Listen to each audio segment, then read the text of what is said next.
আমি আবারও লাইভে আসলাম সোনাগাজী কুঠিরহাট মান্দারি। আমাদের এলাকার পরিস্থিতি আসলে অ্যাকচুয়ালি ভালো না। দেখেন আমাদের মাদ্রাসা, এই হচ্ছে মাদ্রাসা। আমাদের এই গ্রামে কোনো আপনার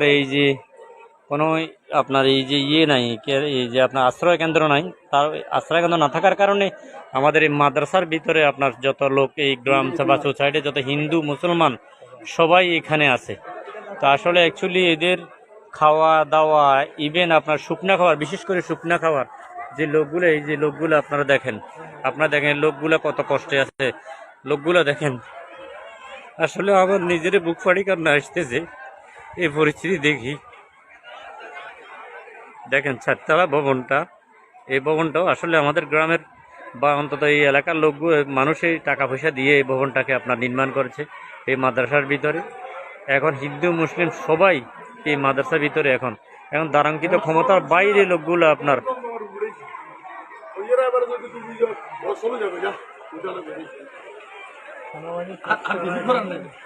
পরিস্থিতি দেখেন। পানির স্রোত কিভাবে, পানির স্রোত দেখেন,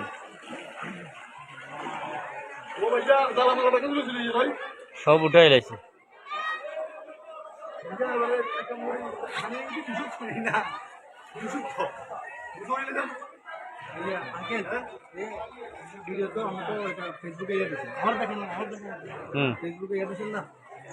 আমাদেরকে মানে ফেনীতে যারা সেনাবাহিনীর কাজ করতেছে ওনাদেরকে আমাদের এখানে ফেনীতে যারা আপনার স্বেচ্ছাসেবিক দল আছেন বা স্বেচ্ছাসেবী যারা কাজ করতেছেন তাদের প্রতি বিশেষভাবে অনুরোধ রইল, আপনারা আমাদের এখানে একটা টিম পাঠান। মান্দারিতে সেনাবাহিনীর একটা টিম পাঠান। কুঠিরহাট মান্দারি সোনাগাজী কুঠিরহাট মান্দারি বালুয়া চৌমুহনী থেকে আপনার পশ্চিম দিকে চিন্তারফল থেকে আপনার কুঠিরহাটের রোডে বেশি দিকে আসলে ব্যাস পুরা গ্রামটা প্লাবিত হয়ে পুরা মানে একদম আপনার অনুকূলের বাইরে পড়ে গেছে। দয়া করে এখন আপনাদের